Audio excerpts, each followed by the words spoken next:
Good evening. I am, again, so happy to be here with you for another sermon, for another time of communion together and conversation. If there's people in here that want to discuss, I'm all for it. But I am glad to be here with you. There we go. So, tonight we're going to be in essentially John 11. And we're going to be talking about the death, burial, and resurrection of Lazarus. There's so many things in this story that are worth mentioning, are worth dealing with, are worth wrestling with, are worth unpacking. And I think it's amazing how the Bible works in when you are reading it and you're like, oh yeah, man, I've read that story. I know that story. And you read it again months later and the story comes alive to you for a different meaning. The Bible's amazing in that way. But let's just dive right in. Let's just dive on in and let's read, starting in verse 1, chapter 11. Now, a certain man was ill, Lazarus of Bethany, the village of Mary and her sister Martha. It was Mary who anointed the Lord with ointment and wiped his feet with her hair, whose brother Lazarus was ill. So the sisters sent to him, saying, Lord, he whom you love is ill. But when Jesus heard it, he said, this illness does not lead to death. It is for the glory of God, for that the Son of God may be glorified through it. Now Jesus loved Martha and her sister and Lazarus. So when he heard that Lazarus was ill, he stayed 2 days longer in the place where he was. Then after this he said to his disciples, let us go to Judea. The disciples said to him, Rabbi, the Jews were just now seeking to stone you, and you are going there again? Jesus answered, Are there not 12 hours in the day? If anyone walks in the day, he does not stumble, because he sees in the light of this world. But if anyone walks in the night, he stumbles, because the light is not in him. After saying these things, he said to him, Our friend Lazarus has fallen asleep, but I go to awaken him. The disciples said to him, Lord, if he has fallen asleep, he will recover. Now Jesus had spoken of his death, but they thought that he meant taking a rest in sleep. Then Jesus said to them plainly, Lazarus has died, and for your sake I am glad that I was not there, so that you may believe. But let us go to him. So Thomas, called the twins, said to his fellow disciples, Let us also go, that we may die with him. So, let's just unpack some of this stuff in this first section here, 1 through 16. First of all, we see that Jesus had meaningful relationships outside of the 12 in his time on earth. So it's so evident that Mary, Martha, and Lazarus were near and dear to Christ. You know, they were a stop so often. Bethany was a stop for Jews that were traveling in from Jerusalem. They would stop in Bethany from time to time to refresh themselves on the journey to Jerusalem. And so Jesus would have also made this journey many times in the text. He goes to Jerusalem, to Galilee, he goes all these different places, but he always ends up back in Jerusalem. And he loved these people. He cared for them. He had meaningful relationships with Martha, Mary, and Lazarus. And now Lazarus has become ill. And Mary and Martha know that Jesus has performed miracles. Up to this point, Jesus has performed many miracles with different things. So the fame of Jesus' miracles would have spread. And so not only was the letter to say, we just want to let you know that your friend Lazarus isn't doing well, we also hope that you'll come and heal him. And you'll notice the disciples wrestling with this, right? In the chapter prior to this, The Lord is in Jerusalem. He claims that him and the Father are one, and the Jews pick up stones to stone him. And so the disciples are remembering this, and they're like, I don't understand. We were just in Jerusalem. They almost killed you there, and now you want to go back. You want to go back to the place where they almost slaughtered you with stones. And Jesus then goes on to say, if anyone walks in the day, he does not stumble because he sees by the light of this world. But before that, he says, are there not 12 hours in the day? Essentially, Jesus is saying that I only have so much time. There's only so much time that I have to do my Father's work. And all of us could wrestle with that very sentence there. We only have so much time to do the Father's work, and yet we spend it on so many trivial things. You spend it on meaningless, mindless things that kill your time. And Jesus is so pertinent in saying, look, you only have a short period of time here. Do the will of the Father. And as it goes on, he's trying to tell the disciples, he's trying not to be so blunt. Jesus oftentimes will kind of lay it out gingerly, I guess I'll say, to the 12, but they just weren't getting it. So he was like, look, he's dead. And I'm glad that I wasn't there to heal him because you guys have already seen me heal the sick. Apparently, there needs to be this next step for you guys. And so he says, I'm glad we weren't there. And the title of this is God's timing. Even though they wanted him to act, they needed him to go, they didn't want their brother to die, God's timing is God's will. And so we submit to God's will, and with submitting to God's will, we submit to his timing. And most of us have a hard time understanding the bigger picture. We have a harder time grasping the will of God when we see the problem and we're like, here it is, Lord, fix it. It says you're the great healer, the great physician, the great counselor, the Almighty. Here's the problem, fix it. And he doesn't. And it doesn't work out like you think it's gonna. The problem gets worse, or the problem causes something to go away. And we oftentimes don't know how to handle that. Because if we were God, we would have done this thing. We would have saved that person. We would have made sure this never happened. But so often, always, we must trust the process. Because as time goes on and we look back on that scenario, we can say, I can see God's hand in this. I couldn't see it in the moment. I couldn't understand it in the moment. I didn't get it because my emotions and my rationality and my humanity were getting in the way of me seeing a divine purpose in the Lord staying his hand. He doesn't always want it the way we want it. And we don't always get what we want. The Lord is not a gumball machine, nor is he a genie. He is the Almighty, and he does as he pleases. So, let's move on. Verse 17. Now, when Jesus came, he found that Lazarus had already been in the tomb 4 days. Bethany was near Jerusalem, about 2 miles off. And many of the Jews had come to Martha and Mary to console them concerning their brother. So when Martha heard that Jesus was coming, she went out and met him. But Mary remained seated in the house. Martha said to Jesus, Lord, if you had been here, my brother would not have died. But even now, I know that whatever you ask from God, God will give you. Jesus said to her, your brother will rise again.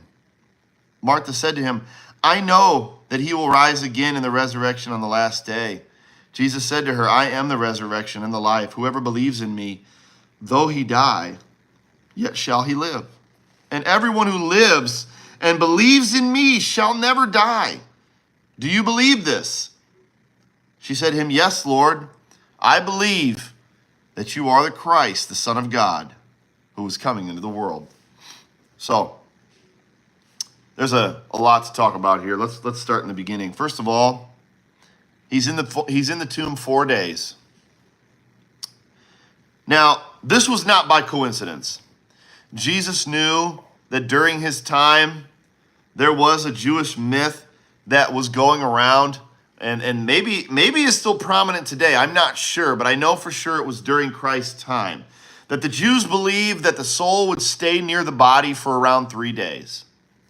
And so being away 4 days would have set it to where they could not say, oh, he just kind of put the soul back in the body because it was hanging around. This was a myth going around during the time that a soul would stay near the body for 3 days. So Jesus waits 4. And I want us to look at the relationship that he has with Martha and Mary. Martha hears of Jesus, knows he's on his way, and she's a doer. She's a go-getter. That's Martha. We've already seen how Martha handles guests in her home. It's not necessarily a bad thing that she's hospitable, but she just didn't understand the priorities of the time. But she's a go-getter. She's a direct person. And she goes right up to Jesus in verse 21. And she shows her strength and her weakness in the same sentence. She says, Lord, if you have been here, my brother would not have died. So in that very sentence, she shows 2 things. First of all, she shows her strength because she acknowledges that Jesus can do a miracle. If he'd have been there when he was sick and he was still alive, Jesus could have healed him. Martha puts her faith right to work here. But then she shows her weakness by saying that Jesus had to be nearby and that Jesus had to be alive still. Somehow your power is only good if they're still alive, or you had to be nearby. Remember, Jesus has already healed the centurion's servant from a ways off. He's healed the Pharisee's child from a ways off. He didn't have to be nearby for any of that.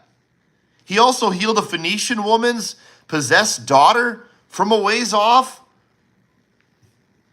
So in one, now, as it goes on, Martha says, I know he will rise again at the resurrection at the last day. Now, the Pharisees would have acknowledged a resurrection. The Sadducees did not believe in any resurrection of the dead, but the Pharisees did. So Martha would have been taught this in synagogue by the Pharisees, and Acts 23 verse 8 talks about that. It talks about that very thing, that the Pharisees and the Sadducees have a different view of the resurrection in the end times. So Martha sides with the Pharisees in this understanding.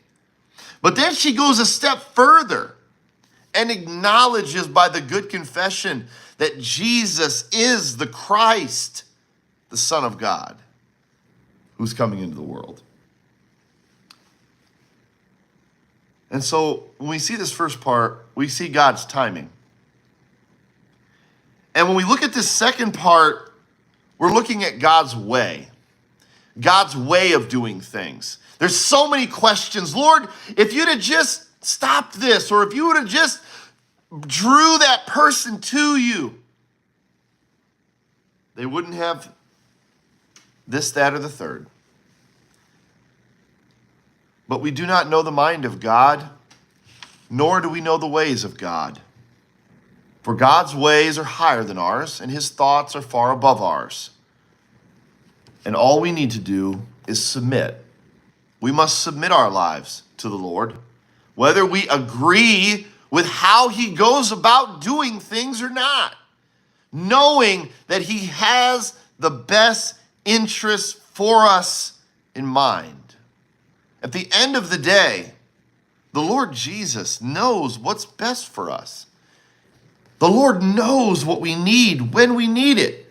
He knows what we are going to do before we do it. And he knows that some of us have to learn the hard way. Some of us have to have someone perish. Some of us need to have struggles and trials in our life, because without them, we will forget the Lord. We will not look to him and say, Lord, I'm in a low place. We must understand that the Lord does these things for our good. As a father disciplines his son, and the discipline does not seem very enjoyable in the moment, the father knows that it is necessary for the son to be mature later on. So, we see this different relationship, and we're going to get ready to see the rest of this here, the difference in relationship to Mary now. I'm going to read 28 through 35. When she had said this, she went out and called her sister Mary, saying in private, "The teacher is here and is calling for you." When she heard it, she rose quickly and went to him. And now Jesus had not yet come into the village, but was still in the place where Martha had met him. When the Jews who were with her in the house, consoling her, saw Mary rise quickly and go out, they followed her, supposing that she was going to the tomb to weep there. Now, when Mary came to where Jesus was and saw him, she fell at his feet, saying to him, "Lord, if you had been here, my brother would not have died." When Jesus saw her weeping, and the Jews who had come with her also weeping, he was deeply moved in his spirit and greatly troubled. And he said, "Where have you laid him?" And they said to him, "Lord, come and see." Jesus wept. So the Jews said, "See how he loved him." But some said, "Could not he have opened the eyes of the blind man and also have kept this man from dying?" This is such a moving part, because notice Martha's coming to Jesus. Very direct, very authority. She's very to the point. Martha's one of those that are black and white, cut and dry. She doesn't have a lot of these emotions. She's that hardened woman. She knows what it takes, and she's willing to do it. Mary's the other way. Mary is the sweet, sensitive, emotional type of woman that is moved deeply. And when she comes to Christ, she falls on her face and continues weeping, and essentially says the same thing that her sister says. She doesn't say anything different. If you'd have been here, he wouldn't have died. But there's something different in Jesus' response to Mary, though, because when Mary comes to him and all of the Jews with her, Jesus is moved. He's not moved when Martha comes, but he's moved when Mary comes. He's moved so deeply that he himself weeps. Jesus shows this human emotion here of a weeping for his friends and a weeping of grief. Jesus will also weep, or at least sweat, and be in great distress in the garden before his death. But here we see he doesn't question Mary. He doesn't say, "Where's your faith?" He doesn't say any of that to Mary. He just says, "Where have you laid him? Just take me to him." Because it's such an overwhelming moment for Christ that he's now ready to go and show them that he is who he said he was. And so much so that he's so grieved over it that the people around him say, look at how much he loved him. I often wonder if People will say that about us, the believers, when we treat one another. Will they look at us and say, look at how much they love one another? Will they say that to us? Will they look at how we treat the brothers and sisters and say, I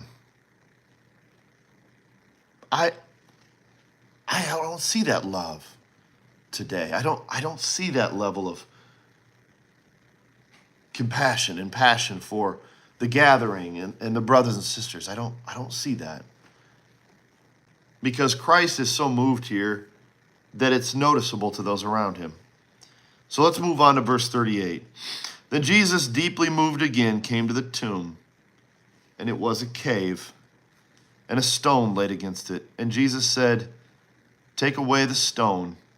Martha, the sister of the dead man, said to him, Lord, by this time there will be an odor, for he has been dead 4 days. Jesus said to her, did I not tell you that if you believed, you would see the glory of God?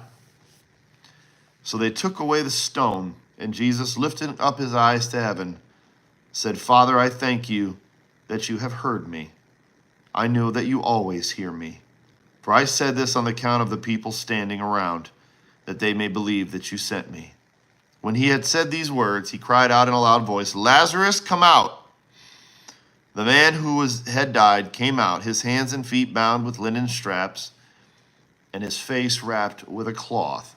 Jesus said to them, unbind him and let him go. One of the most amazing things about this passage is, it mirrors salvation, really. How often do we doubt that somebody is too far gone to be saved by the Lord? Oh man, we think that either about ourselves or about someone else. Well, that person's too far gone. They're just worldly from the word go. They're dead. And Jesus is in the business of raising people to life. And we always have this doubt. Lord, do you know what I've done? Or do you know what that person's done? Even Peter says this when Christ comes near to him. Lord, depart from me. I'm a sinner. I'm a sinful man. Martha goes, he's going to smell. There's going to be an odor. His body is decomposing at this point. And Jesus says, all you must do is believe. All you have to do is believe that I can do it. And it will be done. And that's so often what we need in this world. Believe the Lord can save that person. Pray for that person. Witness to that person. March the kingdom forward. Jesus showed us how to do it. He showed us how to do it.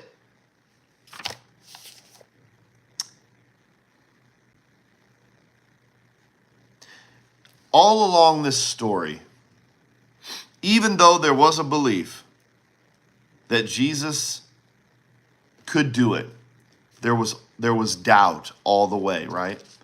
The disciples, Martha, Mary, the Jews, every single person in this story doubted at some point or another.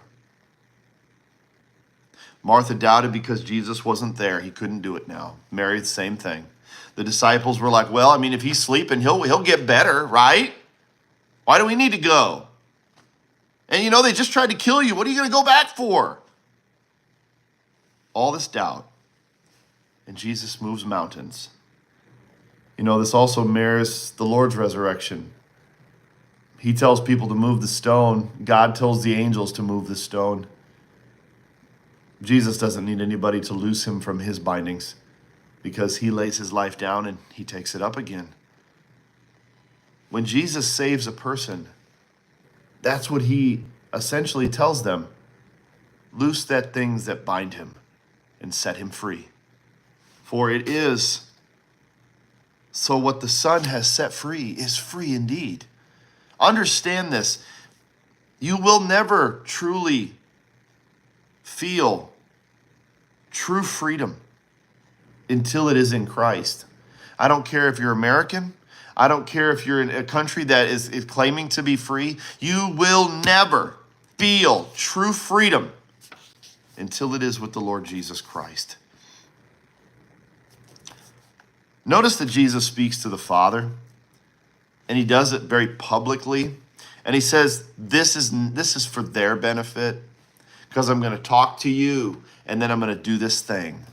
And it's just going to be a transition from me speaking to the Father to me doing this thing, because every place along the line here was to help them believe more. He was literally increasing their faith by raising people from the dead. Do you ever wonder why he had to call Lazarus by name? Why he had to say, Lazarus, come out? Did you ever think about that? He could have just said, hey, rise, come out. But he does call Lazarus by name. And if he didn't call Lazarus by name, everybody in that hillside would have come out of their tombs at the same time. He had to indicate exactly who he was talking to.